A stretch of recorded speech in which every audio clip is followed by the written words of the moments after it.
Welcome back, everyone. Before we get on to the next game, I have been joined by Misfits coach Hussein Musbi. Thank you very much for joining me today. Thank you for having me. Well, it's a new year for Misfits. You guys went to the quarterfinals last year. You added 2 more players, and you said before that they brought more flexibility within the team. How does it work?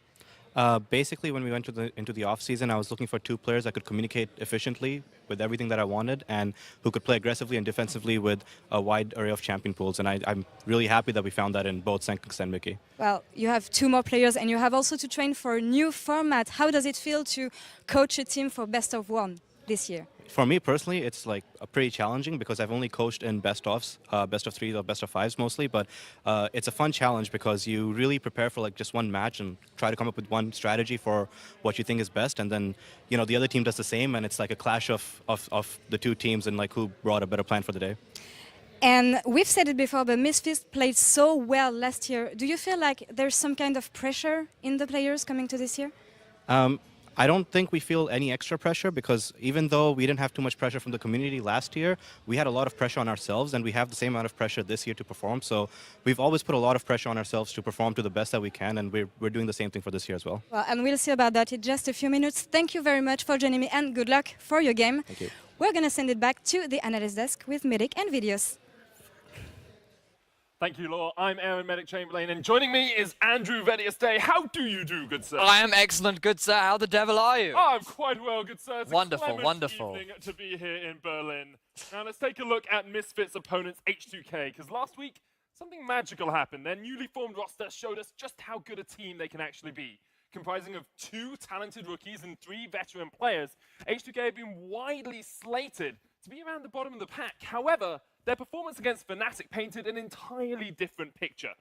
Now, Vedius, when we took a look at the game throughout the week, when you analysed, when you broke things down, when you did your colour casting notes As I do. stuff, you noticed something rather intriguing. Quite right, yes. Something rather intriguing indeed. I noticed that with regards to the H2K lineup, they were actually surprisingly good at team fighting, more specifically, and when they chose to fight against this Fnatic roster. Because you look at it and you think, okay, there's a lot of young players. You talked about 2 rookies, 3 veterans. You'd think that team fighting would be in the advantage of Fnatic, right? This is an experienced roster. They went 11-2 during the regular season, but H2K would pick these very intelligent fights, and often they would wait for a lot of the enemy ultimates to be on cooldown, or they would just wait for their oppositions to be slightly overextended, where they would immediately look to punish. So to illustrate that, we're going to have a look at a replay on your screen. So to illustrate right now, the thing to note is Fnatic, they do have a man advantage, but they've used so many ultimates trying to get that kill, and the moment Reckless is slightly out of position, they strike. They go for the initiation.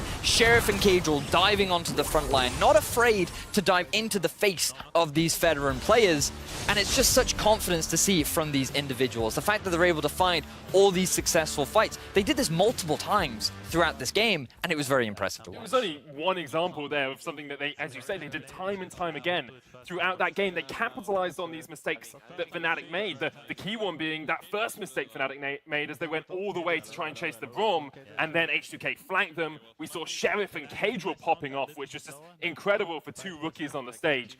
You have to remember, it was only their 2nd game on the EU LCS stage. These rookies coming in, it's not often you see players have that much of an impact this early on in a split. Yeah, I mean, when you look at these 2 individuals, expectations were low, but they play these hyper-aggressive champions like Cassidy and Vayne that when in the late game, they can't afford to be that, in-your-face, super playmaking, really high risk, high reward, but in the early game, it can often hurt them as the game goes on, in terms of the early portion, and that's where we saw some of the true strengths of this Fnatic roster. So just looking at some of their damage percentage and the amount of impact they're able to have on this game, very impressive for these young rookies. It definitely was. With H2K playing against Misfits today, what is it that you think H2K need to improve on to be able to take down Misfits? Well, as exciting as these champions are, I'd love to see a little bit more focus on the early game, whether that be just making sure you have at least some strong early game laners so that you don't lose all 3 lanes right from the get-go. Maybe just a jungler that can have a little bit more impact in the early game. I'd like to see more of. Don't rely on scaling. Show us some of that talent that I expect these players to now have. I mean, Veteran's always been very outspoken about how good he is at drafting. He was when he was on H2K as their head analyst, and now originally with Schalke, now across to H2K again. Do you think that Veteran will understand the draft well enough in a best-of-1 format to be able to get these earlier game compositions? Well, I imagine that they're going to learn a lot from what happened last week. I'm expecting that things will change up. We've already seen earlier in the day that in terms of the draft, there are going to be higher priorities. Galio, for example, is becoming a lot more relevant in the current meta. So I think that Veteran will be able to improve his draft. I'm saying that it's not his fault, for example, but I imagine that improvements will be made in the draft. And I'm looking forward to seeing what this young roster will be able to do with the lineup. And it's interesting to me, Vedius, that Best of One have brought out all of these upsets. We're starting to see maybe slightly more niche picks in the Skarner, in the Vigar come out in these individual matches that can actually win a team a game. Do you think there's anything that we've yet to discover about the meta on 8.1? Well, over in Korea, they have been bringing out things like the Rengar. Top lane Gangplank hasn't really had a huge influence. We've seen it from time to time from some of the teams. But in terms of secret power picks, I'm yet to know some of these secrets. I really would like to see something like a Xerath come out either in support or mid. We'll have to wait and see if H2K can complete their winning today against Misfits. Let's hand it over to our casters and get on into the game.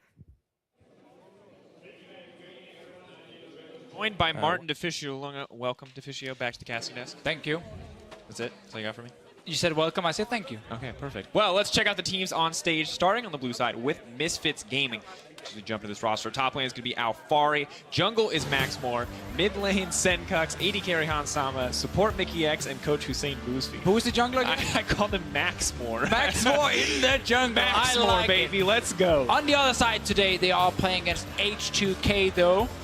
Up in the top lane, we have Smitty J, Santorin in the jungle, Kadro mid lane, Sheriff AD carry, and Promise You Daddy in support with, of course, Veteran as the coach behind him, the man on the screen. I call him a bit of a madman because last week he drafted Vayne and Kassadin and Vladimir together against a Sivir. He got pushed in every single lane. His team fell behind a lot, actually. A lot, yeah. He felt confident that this team could punish Fnatic and beat them in the late game, and they did. His team of rookies. We look at it, the two biggest factors in that win. Rookie AD carry, rookie mid laner. Kassadin, Vayne. Like, that's fair to call him a madman. Insanely big gamble coming out, but they were able to pull it through, and now we want to see if we get that same kind of wild enthusiasm for late game picks. Well, it just means, you know, this team, they're not afraid to take some chances in the pick and ban phase if they feel like it is the correct team to do it against. They very clearly felt like they could beat Fnatic with the late game comp. Let's see though now. I also want to say, I feel a little bit bad for Misfits because day one, the first game of the EU LCS 2018, they played Galio mid lane. And everyone laughed at them because it didn't work. It fell flat on their face, or on its face. And now, a week later, in the LCK, everyone is playing Galio. It was banned both games today as well, so far. So it actually seemed like Misfits were just a step ahead of the rest. We thought they were behind the curve. But they were ahead of the curve. When they picked not Targan's bot lane, but they were ahead. Oh, another Galio ban right there. Senkux, he knew Galio was actually a good pick.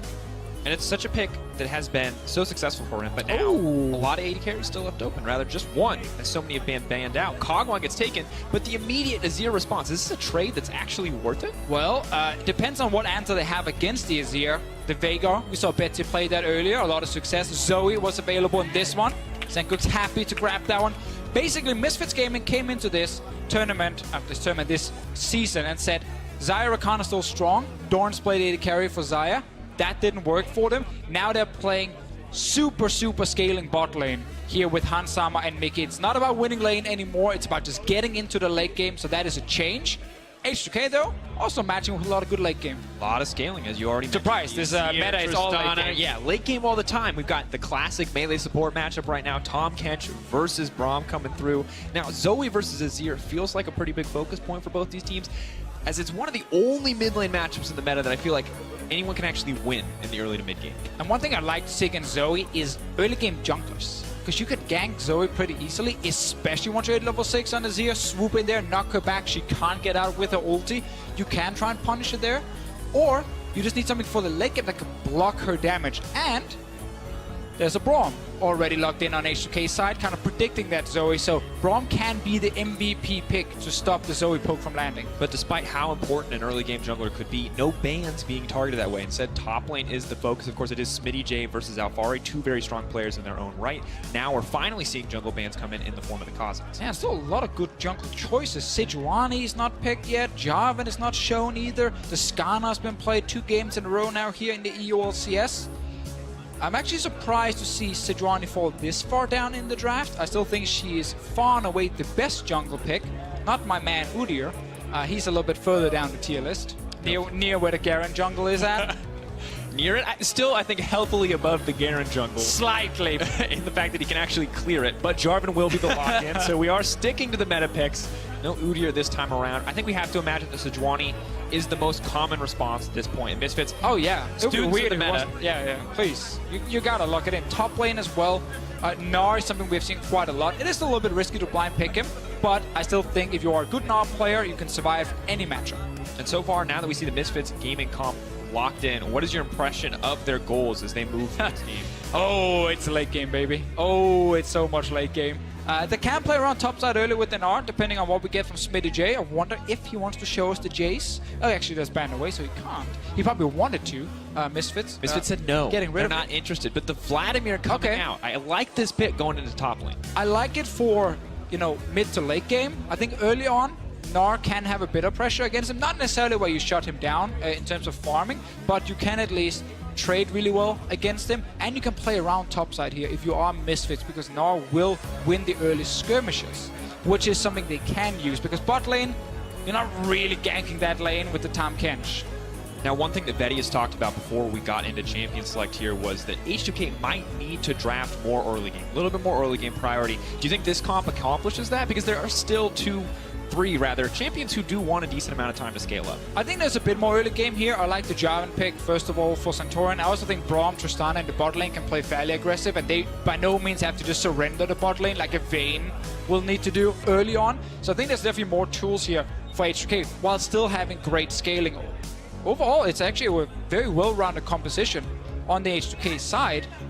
I just want to see if Misfits will play around topside with the Gnar here, that they grab Alphari, and if they can actually use that to gain any sort of advantage, or if Misfits wants to have 0 kills for about 25 minutes and just get to late game team God, fight. that's the thing about this meta. It's like you want to pick enough scaling that you're a massive threat in the early or in the late game, but not so much scaling that you can't do anything in the early game. And it's just this fine line that every single team is treading, where they just want just enough in that early game that they can make it to late game. Right, and you say, you don't want to have too weak of an early game, and I agree on that one. Yet we are seeing games require 3 Barons to be taken before you can realistically finish the game. So even if you fall behind 10,000 gold, Yeah, let's do the. Should we do some in this meta, quick math there? So Barons 20 minutes. yeah, So we need 3 Barons. you need at least 3. Okay, so we have a minimum 38-minute game time if you take Baron in less than a second. We've had 2 games today where I felt like there was quite a lot of action, and both games still went above 40 minutes. So very clearly, you need a lot of Barons, potentially an Elder Drake as well, before you can really push through. All the late game objectives. Well, just as an update for anyone watching, they are remaking lobby, going through picks and bans quite quickly. All of the picks and bans are remaining the same, however, so it's just going through the process before we can get right into game, but no issues otherwise. All right, so we already know the picks. Zoe is still a champion we have to look at. Whenever she's in the game, we know her pick potential is amazing. The fact that you can't really walk around the jungle against her because of the extra range she gets on that bubble, and if it connects, bam, you get CC'd and you might just die almost instantly.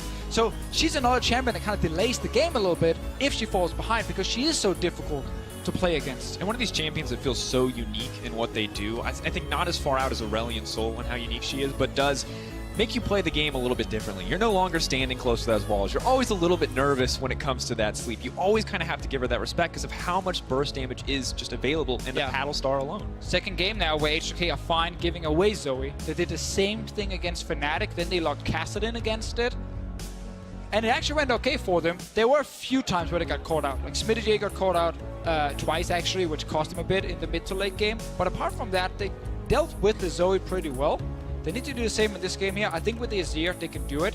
I just really like having very strong backline damage. So in this case, Azir and Tristana when you play against Zoe, because a lot of her team fighting is still trying to find that one pick with the bubble into a long nuke with your Q. So these big backline carries with a lot of consistent DPS can try and kill the tank before Zoe hits that bubble. But as you mentioned, they have the Braum on the side of H2K, so they don't have to be too terrified. They have options to block it as long as the team is staying together. But if they split up, they get picked off, that can lead to a lot of big problems. The other thing I think we have to hit is who is playing this Zoe. Senkuk's picking this up here. I want to see how he's going to play on this, what he's going to do, what he's going to provide for the team. Because I feel like his Galio game, despite the fact that it went poorly for Misfits, was pretty good. But what else is he actually going to show us? Because when we look at Senkuk's across the ages, always a huge champion pool, but success on very few of those champions. For him, it's been quantity over quality sometimes, which definitely has been an issue. I think when he was the best was when he started playing roaming picks. Aurelion, Soul, the Galio as well. It was banned in this game, the Galio, so you couldn't go back to it. Instead, it is Zoe, where you can actually roam pretty effectively, because it's not about you necessarily appearing in the enemy lane, but on top lane is more firing these long-range CC abilities over the walls down to the bottom lanes, down to the enemy turret if you want to set up a tower dive. There's a lot of options there for Misfits if they can get Senkuk's out of the lane, which of course with the Jarvan on the other side, I can see H2K try and shut him down early. I actually really want to see that. Red buff, level 2 gank. Level 2, just a flag and drag in, try to take him out. Right there, force the flash, bam. I mean, it feels rough, right? You get the spell thief level 2 on the side of Zoe. I guess you have to do it level 1. Yeah, but yeah, Zoe's still level 1 while that happens, right? Because you just do red buff, instant mid. That's insanely aggressive. Is there any drawback to playing that aggressive, to forcing something that early on? I mean, only if someone can then actually start invading your other side of the map because they see you already. But you just go straight mid, straight over to your own blue buff, and then you're fine. See if that is the option they want to go for. Misfits Gaming and H2K loading up to very interesting compositions. Surprise, surprise, as we've already mentioned. Lots of scaling on both sides. And the man on your screen, Senkuk, does get his hands on Zoe. Gonna have to see what he can do with it. Slick hair from Maxlaw today.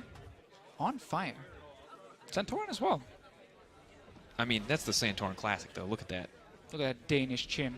I was going to say the same thing. Zoom in on it. Give the crowd what they want. Ladies and gentlemen, it's time. Misfits Gaming versus H2K. Maxlor's sweet hair versus Santorin's chin. Let's go. I don't know who's winning that one. That's an even battle. Vote at home. Hashtag chin win, hashtag hair win. But of course, it is important to keep an eye on the early game. Tofishio, as you already mentioned, the level 2 gank, something we're keeping our eyes on. And more importantly, H2K's early game as a whole. Is this going to be another game where they need to stall out, where they need to wait for late game? Or can they find some more proactive plays this time around against Misfits? Yeah, again, I like the fact they have ganking jungler playing around. Disgusting, Mickey. Interrupting me right there. But I think playing around bot side is just so hard in this matter because there's stopwatches, there's Tom Kench. I mean, so you go for the tower dives. Yeah, there's double targets. Like, it's so hard to dive bot lane, which is why I want to see more teams to switch top side. And again, I think with Nara against Vladimir, there's actually options on both sides to attack that lane and see if you can snowball your top laner. Santorin is not looking for the red buff level 2 gank at the moment. He is starting on the blue buff. Gets help from his bot lane as well. Of course, now as you can see the runes up on your screen, take a chance to go through them. It doesn't look like anything too out of the ordinary here. You can't see the fleet footwork on Sejuani. Yeah, we've seen that quite a few times. I still think Aftershock is really good on it, but fleet also does make sense. Get a lot of sustain as you clear the jungle. If you play her casually, you know that it's a little tough on the first clear to clear comfortably, so. Oh, they're gonna find each other. Fight! And forward to land those stacks for Braum, but looks like Promiscuous Sheriff just want to back off. Not interested in extending the trade there. But Misfits, of course, got some information that H2K's bottom lane came from the blue buff, so they're probably calling. Santorin is starting on that side. And, of course, H2K will communicate the exact same thing that Misfits started on the bottom side with the dual lane and Maxwell. So both junglers should roughly know where they are. Also seeing as none of them are actually cheesing with the leashes right there. And it doesn't look like we're going to see the hyper-aggressive early play from Santorin. See what he wants to do is he picks up his second buff in level 3. Should be a little bit easier for Senkuk to play safe in this lane, but still not a lot, really no escapes outside of the flash available for Zoe early on. Will be fun also to follow Kadril here. We'll talk about it after we see if Santorin and Maxlaw are going to fight each other. This appears to be a no. So Kadril, day one when he played in week 1, so last week, it was a rough first game. I mean, First game on stage, you're a rookie, it is tough. I think his casting game was much better. He bounced back really well, especially in late game fights. He had great positioning and found good flanks. I want to see now a very good Azir performance, because when you take an Azir this early in the draft, you are telling your mid laner, we need you to be one of the main carries. absolutely. The move later and later, it's going to be more and more important. Primary source of magic damage for the team. Luckily, Smitty J is there as well, so they coordinate. Should be very easy for them to cut through the front line or the back line of Misfits if they're given the opportunity. But for now, they're just playing the pushing game. Azir has the advantage. We'll see if, as Zoe gets more points in the Paddle Star, if she can start to combat this.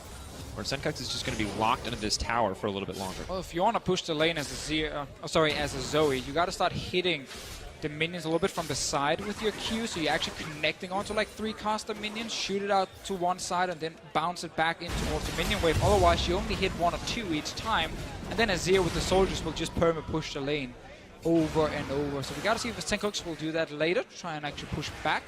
For now, though, Drakus, that early gank I was hoping for did not happen, and we're currently 4 minutes in, and no one is hitting each other in the face yet.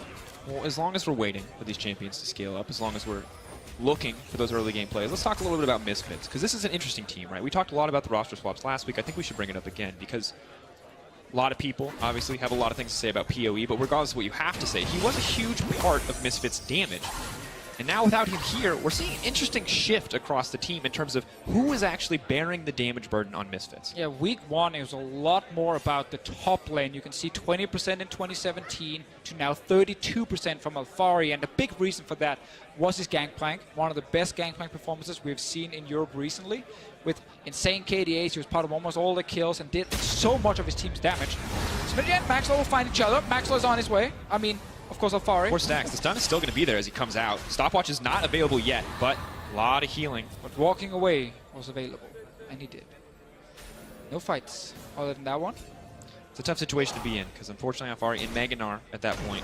A lot of bursts, not a lot of sustained damage. Smitty J is just too healthy for them to really commit. To go back, though, to the point about Misfits and who deals the damage, we have to highlight the Galio game was in there, so of course Senkuk didn't deal a lot of damage in that one specifically. And we just have to follow the trend. If they're moving more away from mid lane, being the majority damage dealer, more onto Hansama, more onto Alfari, or if it will actually be Senkuk's once we get later on into the split. Zoe is a champion who normally is very high on the meters, so we have to see if this is the game where he can actually be the big carry. As is the trend for poke champions. Now it's interesting to see where Misfits have set up their vision. We talked about bot lane kind of both sides wanting to scale. Looks like Misfits are aware of this because you see Santorin and Maxwell fighting over vision on the H2K side of the map. The vast majority of the wards placed on the top side for both teams. They know where the action's going to be at. Some of that, of course, already cleared up. Santorin being very diligent at taking down the vision. Well, Senkuk did swap to teleport, as we often see with the spellbook. Hurry back to lane after your first back, get a push into the turret, and try and keep Azir there. If he can roam, top lane is an option. We mentioned it already. Nice poke he's landing at the moment on the K-Drill. It's not a good idea to stand at your caster minions when you're against Zoe, because she will just hit those, and it will, of course, hit you. Yeah, not a massive AoE, but a decent size. Good play coming in from Senkux, clearly comfortable on the champion as he finds very low. the right angle. That's why Mickey's there, ready to put him in his belly. How a catfish fits an entire bear and human woman in his stomach is beyond me, but there you go. I think once you have gotten room for the bear, getting room for the woman is pretty easy. It's kind of secondary, I suppose. Well, now Santorin confident enough to invade, courtesy of the information that Maxwell was so low, so he could just take this red buff. This is actually a good use of the pressure Azir has in the mid lane from the side of H2K. Yeah, Maxwell's sitting on 1,000 gold right now, no wards left either for him, so the fact he stayed gave a lot of tempo over to H2K to get good deep vision, steal a buff. Senkux also needs to be very careful. He's hovering top side, knowing of course that on the bottom side there's a Jarvan with red buff. Still an XP advantage, however, over to Max Lore. So if they can force any kind of engage before Santorin is able to get 6, they will have advantage. Unlikely though, given the pace of the game thus far. Still the pre-game, still warming up. up. This is gonna be one of those games in this meta where there will be big late game team fights, but before that it is hard to predict if the teams are going to go too crazy. I think again, game 1 and game 2, we actually had a lot more early action than we've seen last week, which was very good to see from the teams. This game here, both teams have a lot of scaling on the sides and happy just farming. This is a bit more the classic meta, I think, that we've seen from 8.1. No on Silent Mickey. Getting a little cozy there. Of course, Tom Kench perpetually just going to stop any kind of aggression, really from either side. Extended fights, always a good news for him. We're still on patch 8.1, so Relic Shield not nerfed or changed just yet. Also why you see a Sightstone, of course, on Mickey's side. Not changed over either. Double Relic Shield AD carries. One of the reasons we get the passive bot lanes. So much extra sustain, extra gold for the support. Maxwell, though, he's looking for that play top lane. We've highlighted this a few times. The option to try and see if you can kill Smitty J. This, well, Smitty J is at half health. At least get some damage on the turret, and you can just slowly gain an advantage. But Maxwell leaves because this is the issue. He has the pool available. He has the stopwatch, so it's... Yeah, tower diving really is difficult right now. I mean, the ulti as well, there's just so much healing that you just don't have enough time to burn through a lot of these champions. However, Maxwell is going to get fought up by Santorin. Electrocute is going to get proc. Santorin can still go in with the ultimate, is going to commit. Maxwell, quick dash out to safety. Oh, that was Sleepy. early. Smack? No smack. No smack. Golden Sleepy, Officio. Well, I got a stopwatch out early. That's something at least. For Misfits. Santorin respecting the amount of damage that could happen. And I mean, good on Maxwell to get out. He did not have access to the stopwatch, has gone domination for a little bit more aggression, the use of that zombie ward. But now Santorin is caught in no man's land. Flag and drag, not going to come through. First blood dropping in the end for Misfits. Well played on the rotation from Mickey. That was almost too easy for Misfits right there. Santorin walking in to try and take the Raptor camp, and 4 members of Misfits reacting instantly. Nice first blood for them, and it's on Zoe. Very, very important here. We even see Senkux going for the early spell thieves for himself. Cross Queens later on, I'm expecting from him. And I like this because now he got kill gold. He's gone for the more, let's call it economic route, in the sense that he's going to be producing so much gold in this early laning phase that he may be able to outmatch the Azir on items. We got a lane swap. Let's see if they can surprise Alfari. This should be called by the bottom lane. There's a chance this is happening. Alfari plays it safe. Flash available, crunch available, could make his way out. Of course, Braum really the only reliable source of CC there, so difficult to lock the Nard down, but honestly, Senkux is playing this mid lane incredibly well, getting the kill. Seems to look good for him. Another thing about the Frostfang, once he actually upgrades it, is the little ghosties hitting and slowing down people is super effective when you're playing a champion that wants to land that one big CC, the bubble in this case, or just land some long-range poke. It is much harder to dodge it against this build from Senkux, and with the early kill, even easier for him. Now he has it because it's a lost chapter as well, so not only is he going to have good damage, good economy, not going to have mana problems either, and able to one-shot those backline caster creeps. Good spot to be. Slow is going to come through. Just going to force the shifting Shands out. Good patient play from Cagel just to back off. He knows that scaling is their win condition, not going to take any risks early on, but Mickey not going to say the same. Chain CC does come in. Can he use the thick skin? Sleepy Trouble Level is moving forward. Mickey's going to have to flash out to safety, but Senkux just wreaking havoc on the back line. Seeing some small trades right here. Mickey a little bit too greedy, trying to prevent H2K from walking into the jungle. I like the swap overall from H2K to trying to see if they could get some damage on the top lane turret, but a good match from Misfits side. And now they can look to bottom lane. Once again, it's against the Vladimir. Remember, stopwatch is there. And pool, so again, they might have to just settle for some damage on the turret. Okay, Maxwell's also spotted by the Ghosties. Yep, is going to make it out. Ghosties on both sides, Deficio. And it's interesting to see how Vladimir's opt to build. We've seen on some Vladimir mid as well, and kind of the differences that pop up. Frostqueen's claim, though, appears to be a relative constant in terms of how effective it is for just an early game item. Yeah, last patch we will see that on. Will get removed in 8.2, which we're switching to next week here in the EU LCS. So enjoy it while it's here, Smitty J and Senkux. It is so good for Vladimir, though, because when you get a proc with it, you get this mini Storm Raiders buff, 50% movement speed for a second, and you are a champion that relies so much on mobility, so it's so effective when you get into late game fights to just constantly keep the mobility going and stick to the backline. You combine it with some item cooldown from the Summoner Spellbook, additional Summoner cooldown. It's just so easy for Vlad Sick to get mana regen for Vladimir. Sick mana regen. Probably not that one. Probably has not put anything towards that outside of what he absolutely has to. But now Mickey X is taunting the opponent, reminding him that he's scaling. He's scaling hard. Scaling hard on Tahm Kench. Do you think that's what the BM sounds like right now? Like, oh, I'm so outscaling you right now. Oh, I'm so gonna take this W and outplay you. There's nothing you can do. I'm gonna right click. So good in 20 minutes. Playing such a skilled champion. Let's see if we get a fight around this one, because we have 4 Misfits members around and double TP. As the gold is just about even. Come down to the scaling of the individual lineups. Maxlow not keen to let this one happen. Good choice in the end, Rift Herald. Basically a tower, used effectively, can be more. Sometimes can be a little bit less. Overall, we just kind of looking for both teams to try and change Yeah, the current lane setup if they want to do anything. It's so hard right now to force the 1v1. It's 2v2 top lane against defensive. We think the game was a little bit too fast-paced, so we have now slowed it down with a pause. It's not actually what happened. We'll find out the reason for the pause shortly, but thank you for that, Deficio. The players, they couldn't breathe, man. It was like, so much action. Too fast. It's been too long.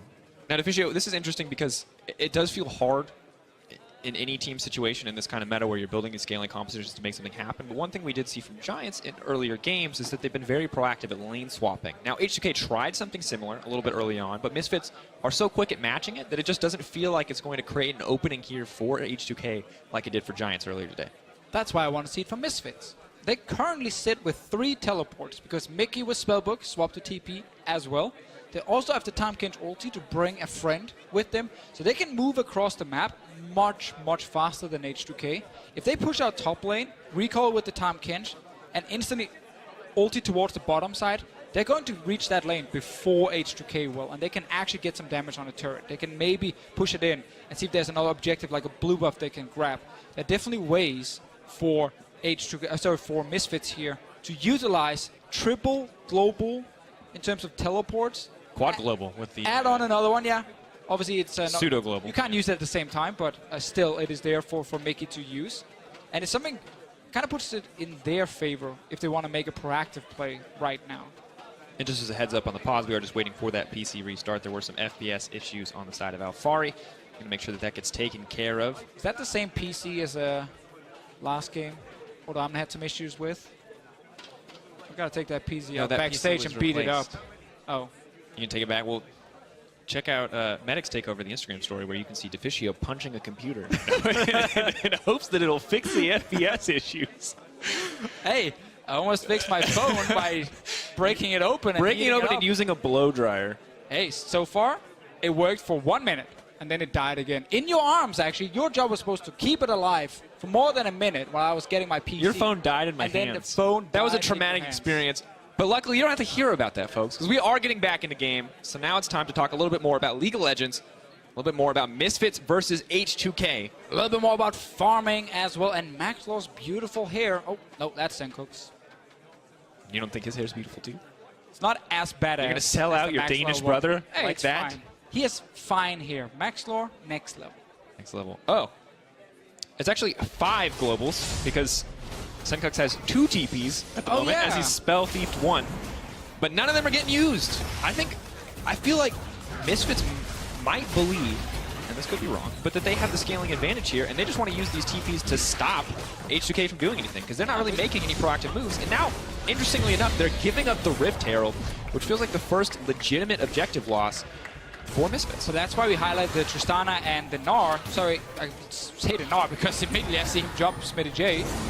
Pool goes out. Wall not going to connect. But we talk about the Tristana and the Braum in the pick and ban phase thing. That is actually a lane you can play around. That lane could be more aggressive than the Vayne we saw last week from them. And they used it to push in top over and over, get, what, 12, 13 wards on the top side as well from H2K side, and that's what gives them the Rift Herald. So good use of the pressure from Sheriff and Promise Q, allowing them to get that objective, which can give an early first turret, which you need in a game like this where it's hard to otherwise break down structures. Interesting as well. That is, I've probably not seen that many red wards in a river area before. Oh, that's a lot of damage. It's going to get sleepy. Senkook is going to try to redemption snipe him. Is going to connect, but is not enough to kill him. That would have been my favorite use of redemption of all time. Sadly, it will not make the list. Now we are seeing a bit more aggression, though, and as Senkook starts to ramp up, I feel like H2K are going to get a lot less comfortable sitting under those towers and waiting to scale up. Right now, Misfits have swapped to 1-3-1. They put Senkuk's top lane to apply pressure there. They want to put Mickey mid, so he can use Tom Ken's ulti from mid to either side lane in case they want to make a proactive play, or a defensive one if Mickey needs to save one of his teammates. Afari is still the one who's kind of winning his bottom side. You can build early MR and Gnar, so Vladimir can't kill you. You can just poke him down consistently. The bot lane tower is an opening. Right now, Senkuk needs to be careful because 3 sneaky H2K members on the way. Ooh. Gonna get his way. Oh, look at Santorin. He knows this this top lane area, man. This is lit up. It is so warded. How many of these are zombie wards? A lot of them are zombie God. wards.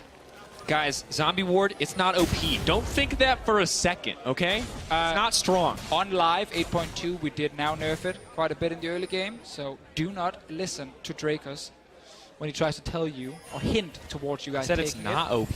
Yeah, but that was clearly sarcasm. You There can't prove that. You I have wanted it to plausible take zombie ward. deniability. What about that portal ward right now? Extra radius on division. They're really keen on that. They're trying to get us to take that. Yeah, I don't like portal ward at all. Yeah, me neither. Unless you're really a big fan of Poros, in which case go for it. However, Maxwell just content to clear out this vision. Will scoop up. Look at that sick gold he's getting. 1 gold. 1 gold every This is a time. game of economies. Every time someone look takes at this, look at zombie this. ward. They want Senkuk's. Oh, nice knock up. Chain CC. Senkux does have the barrier available. Yeah, but he's the guy there. Kench. Moving forward. Max Lore trying to make his way out. Senkux is still going to live. Good exchange of spells, though. Both Summoners burned and the Hourglass. And here we see why Misfits moved Mickey to that mid lane, so he could instantly go top. There is the stopwatch to buy some time. HK knows they have to back away, but now Kadro can push mid lane. Santorin waiting in the brush as well to see if someone is dumb enough to walk down the river. The answer No. is a no. Everyone is smart here. All right, important to check on the Rift Herald there. Has about a quarter of the time remaining, so H2K is going to need to find a pressure point and make a play if they want to get some value out of this. You really want more than just the initial charge, but it's very easy for Misfits to just cut through that health bar. Oh, rip all the red wards. Cleaned out. There were so many wards there. Maxwell got so much CS from that as well. His mom's at home wondering, why didn't he clean this room this good? Why was he never on top of it until his competitive gaming career? At cleaning the area. Santorin doing the same. This is the job of junglers. Actually, Santorin saw the mess and then he walked away from it and said someone else is going to take care of it. Call that the deficio. There we go. Hey, at least I spotted it, communicated it to someone. So most of the time it's your mess, man. I didn't place that ward. That's true. Senkux, I feel like he has to be the catalyst for action here. And H2K are going to try to force some action as they lay down this Rift Herald. Boom, boom, boom. Can we get a Rift Herald waddle cam? Just as it continues. There it is. Oh, this Rift Herald, man. This is the moment. Rift Herald is waiting. No! No! Everything in Rift Herald's life has led to this moment. Ah. Anticlimactic. At least it did something. It did charge the turret. Yeah. When I said that usually Rift Herald guarantees a turret, in any other meta, usually Rift Herald guarantees a turret. But right now, Misfits, they do a lot of damage when someone walks into them. But H2K, as you've noticed, are not walking into them. They're not going to take these risks. They are just going to play it slow. Typically, though, Dracos, teams have this gentleman's agreement that on 2 items, the action starts happening. And that's when you start looking for fights, because then Baron is alive as well. You really want to get this Infernal Drake. It's sitting right there laughing in your face. Don't want to give it over to the other team. So both teams are sitting around the river, fighting a little bit for control and see, ooh, bubble, that hit. That's insanely long range. Yeah, again, when you walk around in the jungle near these walls, the range of the bubble will get increased, and Senkuk's will hit you from weird places. Now Misfits getting their first major objective of their own. No towers still falling. Second one, actually, as they grab their second dragon. The crowd is going nuts right here. They're ready. They like the sight of that Infernal. More Infernal means more kills. If you fight. If you fight. Yeah, okay. Kind of deflates the point, but yes, true. Now Smitty J is now a wave clear machine. You talked about 2 items being a big catalyst. Now the only people with 2 fully completed items at this stage are Smitty J and Senkux. Senkux courtesy, well, both of them courtesy of that Frost Queen Flames gold. So they are a minute or so ahead of the rest of the team. We'll see if the rest of both squads do want to fight. And let's look at both sides then, team fight wise, because we know it's gonna come down to the big fights between the teams. Misfits super standard in the case they have this big front line with Gnar and Sejuani in the fights. They will have Hans Sama on a scaling AD carry that is fantastic at killing frontline tanks. But sadly for Hans Sama, there's not that many tanks he's dealing with. It's actually a Vladimir instead who's going to flash into his face, get extra movement speed from the Frost Queens as well. And that makes it pretty difficult for Hans Sama to play the game, and he's going to rely a lot on Mickey. Let's see what happens here with Mickey. He's actually going for something. 2 members with him. They are starting to follow up. Maxlor has thrown in that Promise Q. Not going to get locked up. Moving backwards. Alting 3 members. Sleepy Trouble Bubble does not connect, but Misfits are making moves. Start some action there on the top side. Meanwhile, Santorin just continues to guard the jungle. H2K continue to pressure, and SmittyJ appears to have an advantage when it comes to pushing on the bottom side. SmittyJ is important. We just talked about how he's one of the members who can actually kill Hans Sama in late game fights, because Santorin's job is to see if Hans Sama is sitting without flash, can you ult him? So suddenly you can try and keep him in place. But Tahm Kench can once again kind of ruin the day when it comes to Santorin diving in. So he mainly just needs to buy time for the rest of his team and make sure SmittyJ can actually hit the carries. Kadron Sheriff, we know, will be sitting in the back line, trying to hit whatever is just in front of them, unless Kadron sees an opening to actually once again hit the back line. And the one good piece of news, if you're Hans Sama and you're looking at that Vladimir and you're facing him down, is that if a piece of CC ever connects onto SmittyJ, he has so much max health and so few resistances that you can tear through him incredibly quickly. Oh, Alvaro is trying to do that. Just a lot of damage there. SmittyJ is just going to pull back, though. A lot of sustain to keep him in the lane thus far. Still had both the Spooky Ghosts and the Protobelt if he wanted to get in or get out.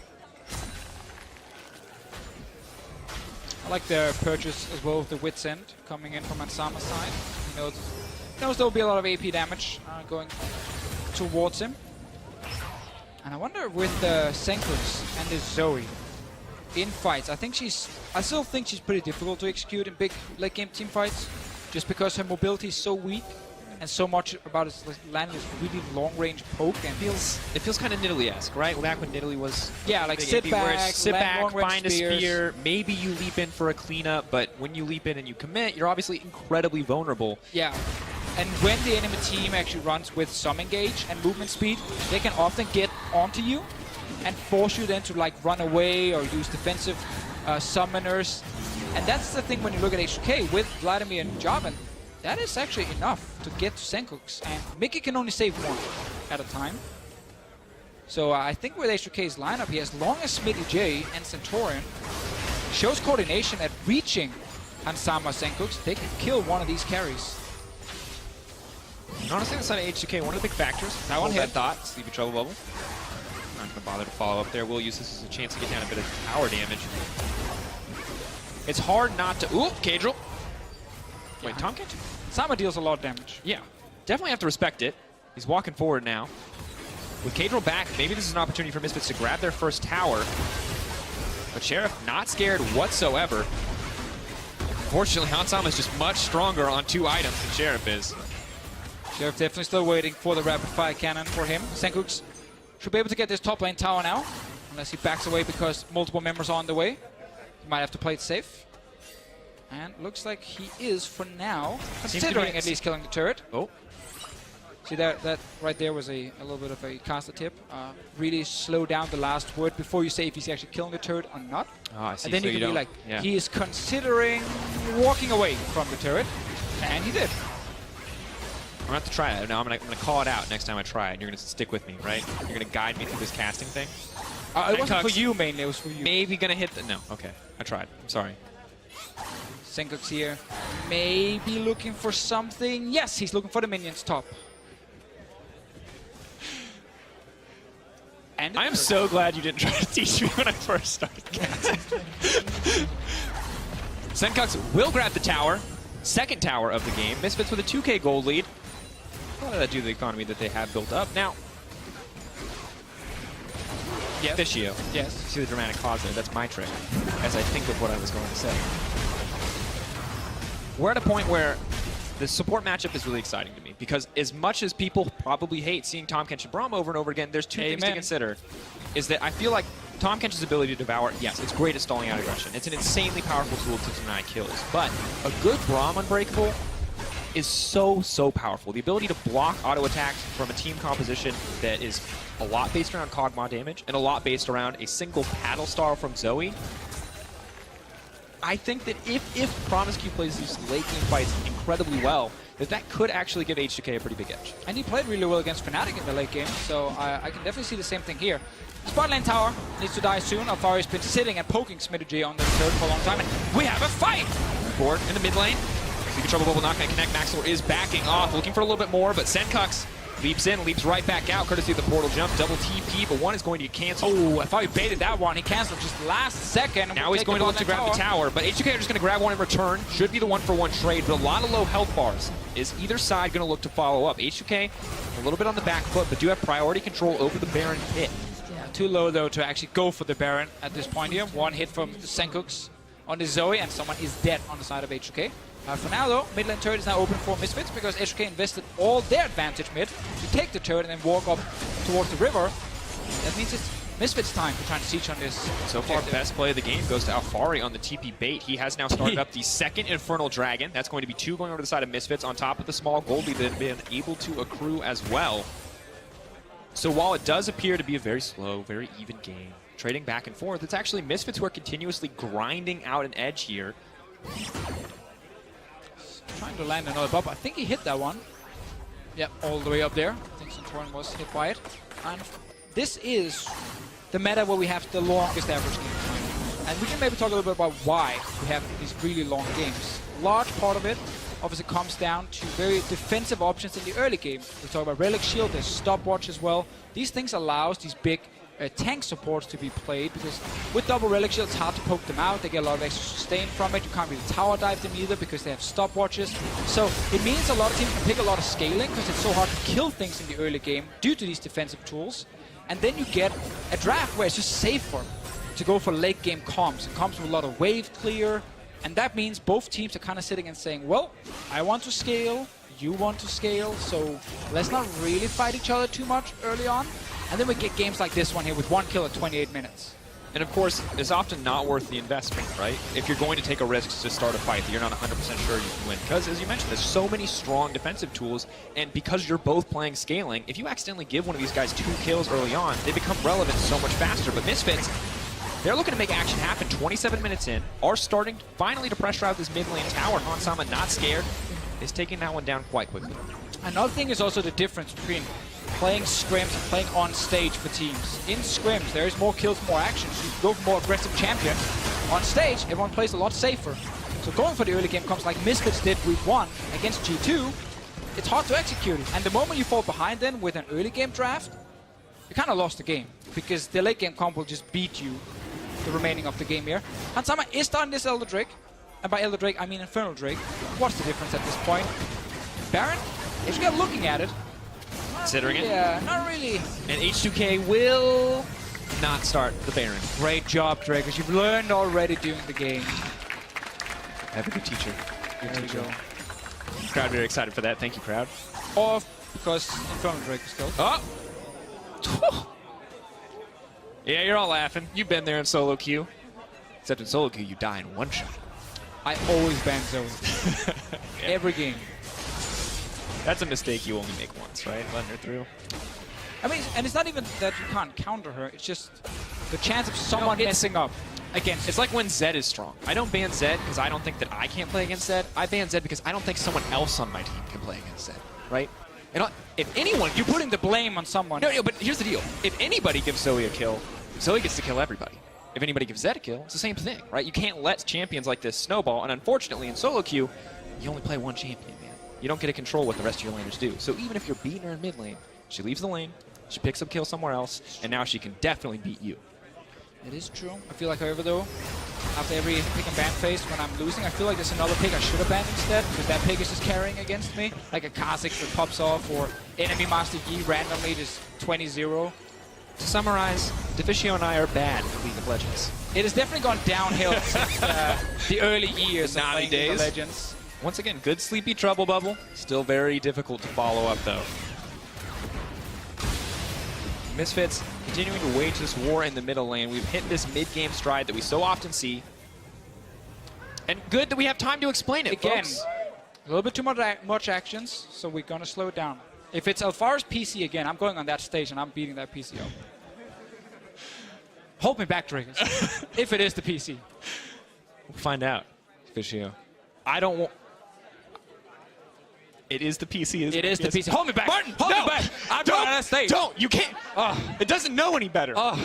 It's just a young PC. We're going to PC swap. Get out of We're my going to get him out of there. Get out of my face. They'll learn. They're going to take him back. They're going to teach him what happens to PCs with FPS.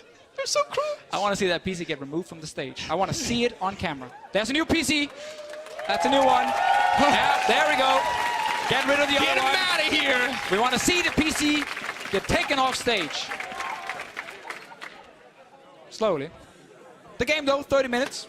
Okay, so what I want to talk about is we've now hit this mid-game stride that you would often see much earlier in different metas, but Vlad is in a side lane, Nara's in a side lane, and everybody else is fighting for Baron vision. They're pushing out mid, they're fighting for Baron vision. They're and we're pushing it waiting, back, taking it back. We're waiting for the first team to start the Baron and use it to force a team fight, because then the other team has to come in and check what's happening. You turn around, you hit them in the face. That's kind of the next step.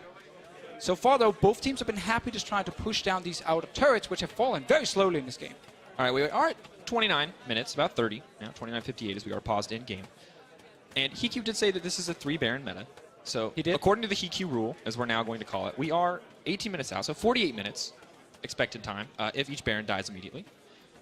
So I think the lesson that we're taking away from this is that we need H2K to get on schedule, because we're a little behind schedule right now. But if you take the first Baron super late, is it still a 3 Baron meta? Well, yeah, or is it just that you need 3 Barons worth of time? We might need to get Hikyu out here to answer that question for us. Yeah, because I feel like the later you take the first Baron, the more you can mess up this rule. Wait. Did he remove it? What? Are you PC. talking? Yeah, they're swapping, man. We're told PC swap. We're waiting on the PC Oh, swap. Mickey. There you see. He's like, oh, I'm playing Tom Kench today. See that lip bite? So excited. Look at that. Oh, yeah. I'm going to click some W later. You guys want to kill somebody? Not Nah. gonna happen. You guys want to have fun? Nah. I'm Tom Kench. This is meant about Next patch, it's Nunu, by the way. Nunu support. Nunu is your bot lane. Nunu, just anything that actually attacks really fast and Can use AP. likes AP. Yeah. I believe it's been hotfixed. No, not that portion. Not that portion, the unhit portion with the consume, I believe Yeah. it is. Luckily, this has been... I played one game against Nunu. It was terrifying. Did you However, lose? yeah, horribly. But luckily, you don't have to hear about that. As League officials are working with the issue on stage, we're going to wait for a brief moment. While we do that, we're going to head over to the analyst desk to look at the game so far. Thank you very much. I'm going to alleviate you guys for a while they do fix the issue or find out what the issue is.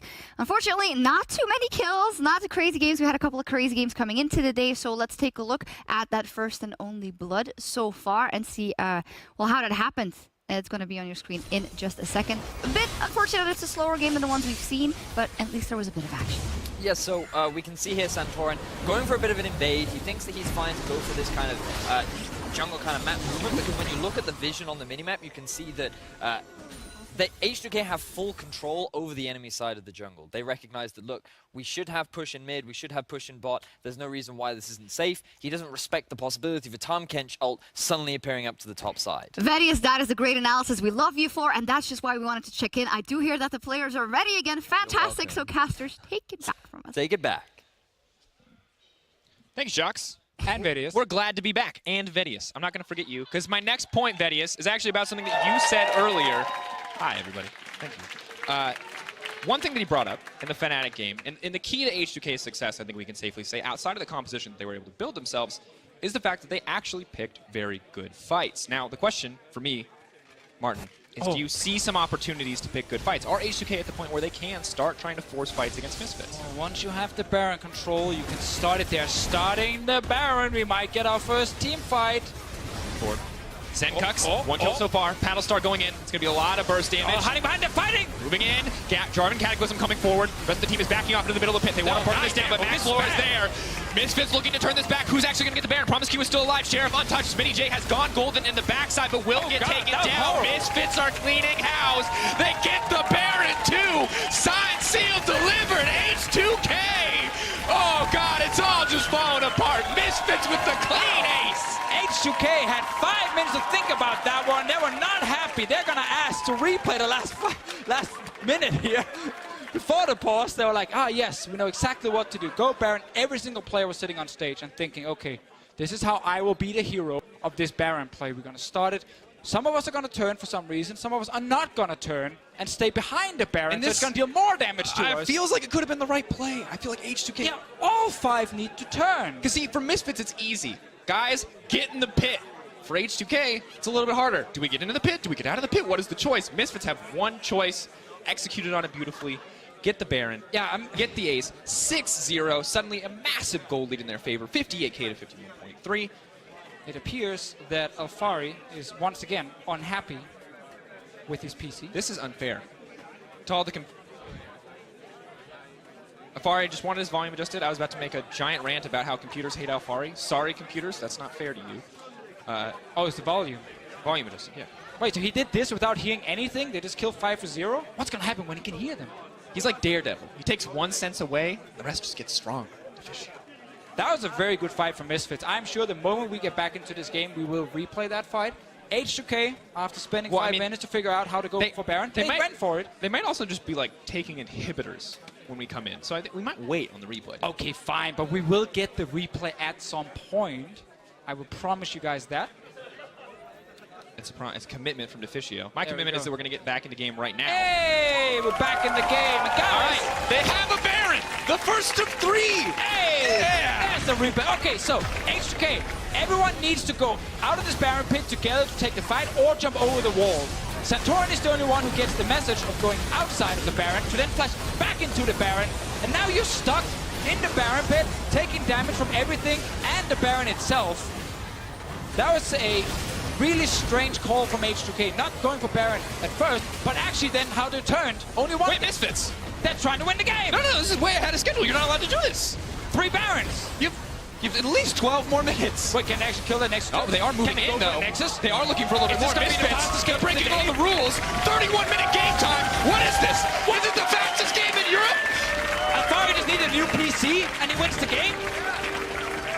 Alfari unleashed. Misfits Gaming win in the end. From no action at all to an instant explosion of action. 1 shot, 1 kill. All the offers out there in CSGO would be proud of the Misfits. Fair to say that that ended up being one of the worst Baron fights we've seen in the EU LCS. It actually meant that you lost the entire game in a matter of 2 minutes. That's the power of scaling. And that was not the fastest game despite my excitement. Today it was. Oh. All right, but there was one faster last week, so. Yeah, but today this was the fastest one, and everyone at home was the fastest one in my heart. Everyone at home was thinking to themselves, this is a slow meta. Every game will take 40, 50 minutes, and then Misfits prove you wrong. And this is a game that when you look back and analyze, luckily for H2K, they look and they go, okay, Baron communication needs to improve. Because there was only one issue, because there was only one thing that happened, and that was the Baron. Yeah, luckily, we had Vedius earlier breaking down the first blood, crucial part of the game that ended up deciding almost everything, except for the Baron, which was, I guess, slightly more important than Santorin dying at Raptor. Vedius didn't break that down, though. He did not. Very disappointed in him, but what a strange game in a lot of ways, because we had farming, hitting turret, farming, hitting turret, farming, hitting turret. Misfits saying, oh, H2K is a Baron. H2K saying, wait, why are we at Baron? Why are we in the Baron pit? What's happening? We're all dead now. And then the game is over. That was a quick recap, in case you didn't watch the game. Yeah, except the issue was that Misfits went, hey, they're in the pit, and H2K, with 4 different voices, said 4 different things about why they were in the pit and what their plan was. So it just felt like a lack of coordination. Because I feel like they could have just gotten out. So, let's see, they could use Java and EQ over the wall. Azir can dash over the wall. Tristana can jump over the wall. Braum can leap over. Braum can, of course, leap over. So they actually could very easily get out of the Baron pit if they wanted to. But Santorin and I think the rest of H2K were committed, or somewhat committed, to taking a fight. They just all didn't follow at the same time. So it was only Santorin that came out and then flashed back in. And then they tried to hide behind the Baron. But the Baron gets really mad then and does this weird thing where he's like, you know, and then bam, he just starts hitting you in the back. Is that what it does? You know, like, all right. It looks like something else. Well, hold on, Deficio. Don't forget to choose your player of the game. You can head on over to LO Esports on Twitter. Be sure to vote in our poll. We've narrowed it down to Han Sama, Max Lore, and Senkux. Or the Baron. technically not an option, but mix it up, audience. Tune in after the break Ooh. for the results. Find out who won. Could also be Alfari's new PC. 100% win rate for that new PC. Was only on stage for a few minutes. The PC, the Baron. There's 3 real choices. Those Crowd aren't loves the it. PC. Crowd does love the PC. We'll find out what Alfari makes of Misfits win when we come back. We'll also see if Vitality can take their 3rd win in a row as they face a tough opponent in Fnatic. All that's coming up after the break.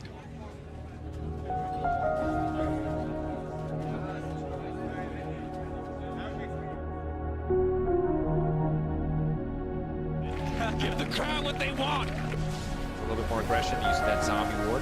But now Santorin is caught in no man's land. Flag and drag, not going to come through. First blood drop.